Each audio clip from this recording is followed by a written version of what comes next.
नमस्कार साथियों, आप सब कैसे हैं। आशा करता हूं कि आप सब सुखी होंगे, स्वस्थ होंगे, मस्त होंगे। जैसा कि मित्रों आप वीडियो के टाइटल को देखकर समझ ही गए होंगे कि आज हम किस विषय पर बात करने जा रहे हैं। तो मित्रों, मनुष्य के जीवन में सुखी जीवन मतलब 4 प्रकार से मनुष्य का जीवन सुखी होना बताया है। कहा गया है कि पहला सुख हो निरोगी काया, दूजा सुख घर में हो माया, तीजा सुख पतिव्रता नारी, चौथा सुख सुख आज्ञाकारी। तो मित्रों, यानी कि जो पत्नी, यहाँ पर हम पत्नी के बारे में चर्चा करेंगे कि मनुष्य के जीवन में किस प्रकार से कैसी पत्नी होनी चाहिए। तो पत्नी चुनने के बारे में आचार्य चाणक्य के विचारों के अनुसार हम यहाँ पर कुछ चर्चाएं करेंगे मित्रों, क्योंकि मनुष्य के जीवन की रूपी गाड़ी के लिए जिस प्रकार से ये गाड़ी में 2 पहिए होते हैं, उसी प्रकार से पति पत्नी ही एक परिवार रूपी गाड़ी के 2 पहिए होते हैं। यदि इस गाड़ी के इन दोनों पहियों में समता समानता नहीं होती है, मेल नहीं होता है, तो गाड़ी का चलना मुश्किल हो जाता है। तो मित्रों, आज यहाँ पर चाणक्य के अनुसार हम, जो कि एक बहुत ही बड़े अर्थशास्त्री और राजनीतिक शास्त्र के ज्ञाता थे, वह उन्होंने मनुष्य जीवन में बहुत सी ऐसी पुस्तकें लिखी हैं गहन अध्ययन करके, जो मनुष्य के जीवन में सटीक खरी उतरती है। तो मित्रों, एक सफल सुलझी हुई जिंदगी में जिस प्रकार से एक आदर्श पत्नी का होना जरूरी है, एक गुणवान पत्नी का होना जरूरी है, तो उसी विषय में यहाँ पर आचार्य चाणक्य के अनुसार कुछ चर्चाएं यहाँ पर करने जा रहा हूँ, जो कि यहाँ पर कुछ महत्वपूर्ण बातें बताने जा रहा हूँ, जो कि हमारे जीवन में बहुत काम की बातें हैं। मित्रों, चाणक्य नीति में आदर्श पत्नी के गुणों का उल्लेख मिलता है, जो आज के समय में भी बहुत प्रासंगिक है। तो चाणक्य नीति के मुताबिक एक अच्छी पत्नी में कौन से गुण होने चाहिए, इसके बारे में यहाँ पर अब चर्चा करने जा रहा हूँ। मित्रों, सबसे पहली बात यह है कि एक समझदार और अच्छी पत्नी में, जो कि परिवार के लिए महत्वपूर्ण अभिन्न अंग होती है, उसमें सबसे पहला गुण समझदारी और धैर्य होना जरूरी है।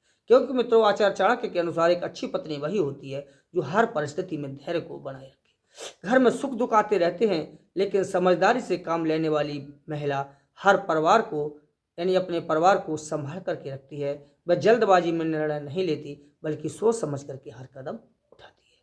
मित्रों, यदि परिवार में कुछ परेशानियां आ जाए या फिर कोई ऐसी घटना घट जाए, उस घटना पर शक करने के पश्चात या फिर कोई परेशानी आ जाए, उस परेशानी से ऊब करके वह पत्नी यदि धैर्य का, समझदारी का परिचय ना दे, वह कुछ गलत कदम उठाने लगे, कुछ गलत बातें करने लगे, तो परिवार अस्त व्यस्त हो जाता है।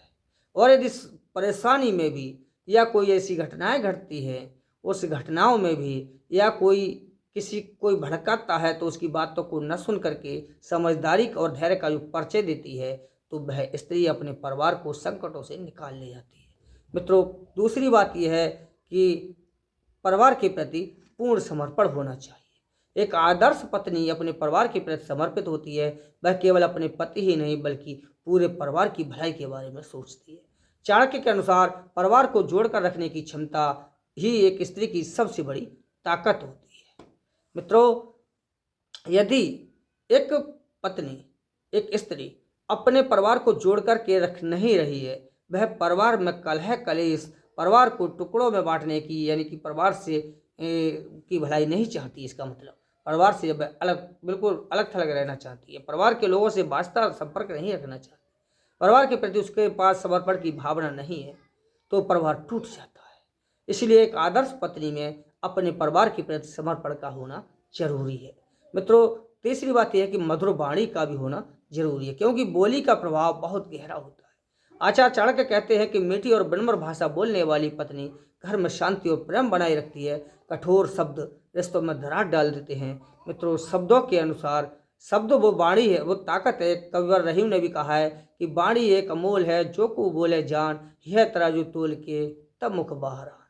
यानी कि वाणी में बहुत ताकत है। इससे अच्छे से अच्छे बिगड़े हुए काम बन सकते हैं और बने बनाए काम बिगड़ जाते हैं। तो वाणी के ऊपर महाभारत जैसा युद्ध हो गया था, क्योंकि द्रौपदी ने अंधे का बेटा अंधा ही तो कहा था, जिसके कारण से दुर्योधन के मन में वह कटुता भरी हुई थी और उसने पांचाली के द्रौपदी के अपमान की मन में ठान ली थी और उसी के कारण उसने द्रौपदी को जुए के बल से, छल से जीत करके और उसे नग्न करने का प्रयत्न किया था। और यही महाभारत के युद्ध का बहुत बड़ा दुष्परिणाम साबित हुआ।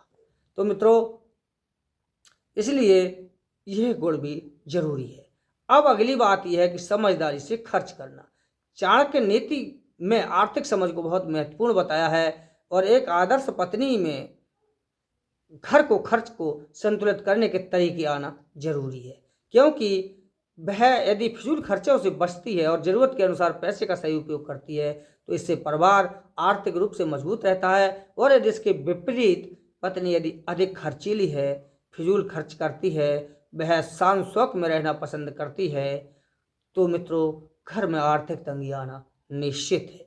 इसलिए पत्नी का, आदर्श पत्नी का एक सबसे बड़ा ये भी गुण है कि वह समझदारी से खर्च करने का जो उसके अंदर गुण होना चाहिए। अब अगली बात यह है मित्रों कि उसके अंदर सबसे बड़ा यह भी गुण होना चाहिए कि वह वफादार और विश्वास हो, क्योंकि विश्वास किसी रिश्ते की नींव होता है। आचार्य चाणक्य के अनुसार एक अच्छी पत्नी अपने रिश्ते के प्रति ईमानदार और वफादार होती है। ये गुण पति पत्नी के संबंध को मजबूत और स्थायी बनाता है। यदि पत्नी वफादार और विश्वास नहीं है तो समझ लीजिए कि इस रिश्ते में सबसे बड़ी बाधा है, क्योंकि रिश्ता कभी भी खत्म हो सकता है, क्योंकि सभी रिश्तों की नींव विश्वास और वफादारी होता है और पति पत्नी के रिश्ते में तो ये बहुत ही अत्यंत महत्वपूर्ण होता है। मित्रों, अगली बात है कि हर परिस्थिति में साथ निभाना। जीवन में क्योंकि पति पत्नी का रिश्ता अभिन्न रिश्ता होता है और अपने परिवार के गाड़ी का, यानी परिवार रूपी गाड़ी का ये मुख्य रूप से दो पहिए होते हैं, तो इनके लिए हमेशा मेल के साथ चलना जरूरी है। इनके गुण और मेल हमेशा एक दूसरे से मेल खाते हों। यदि, क्योंकि जीवन में आप मान लीजिए कि जब किसी रास्ते पर गाड़ी जाती तो रास्ता जरूरी नहीं है कि वो एक जैसा हो, कहीं गड्ढे भी होते हैं, कहीं रास्ता टेढ़ा होता है, कहीं मेड़ा होता है, कभी ऊंचा होता है, कभी नीचा होता है। तो उन पहियों को जब तक कि वो समान रूप से एक दूसरे से मेल खाकर नहीं चलेंगे तो गाड़ी नहीं चलेगी। उसी प्रकार से मनुष्य के जीवन में भी बहुत तरह के उतार चढ़ाव आते हैं, जीवन हमेशा एक जैसा नहीं रहता है। तो मित्रों, एक आदर्श और अच्छी पत्नी का ये सबसे महत्वपूर्ण गुण है कि वह हर अच्छे बुरे समय में साथ निभाए। यही उसकी सच्चे रिश्ते की पहचान होती है। आचार्य चाणक्य मानते हैं कि जो पत्नी कठिन समय में भी अपने पति और परिवार का साथ देती है वही सच्चे अर्थों में एक आदर्श पत्नी होती है। तो कुल मिलाकर के चाणक्य नीति के अनुसार एक अच्छी पत्नी के गुण केवल पारंपरिक जिम्मेदारियों तक सीमित नहीं है, वे समझदारी, संतुलित और भावनात्मक परिपक्वता से जुड़ी हुई यदि तो आज के आधुनिक दौर में भी ये गुण रिश्तों को मजबूत और सुखी बनाने में अहम भूमिका निभाते हैं। तो मित्रों, मैंने आचार्य चाणक्य के अनुसार जो एक अच्छी और गुणवान पत्नी के, एक आदर्श पत्नी के जो गुणों का यहाँ पर मैंने वर्णन किया है, वह बहुत ही सादा सरल शब्दों में आचार्य चाणक्य के अनुसार जो यहाँ पर मैंने बातें बताई हैं वह एक आज भी अपनी कसौटी पर खरी उतरती हैं। तो मित्रों, मेरे कहने का तात्पर्य आप अच्छी तरह से समझ ही गए होंगे। मैं आशा और उम्मीद करता हूँ कि आपको मेरे द्वारा दी गई जानकारी, बताई गई बातें अच्छे से समझ में आ गई होंगी।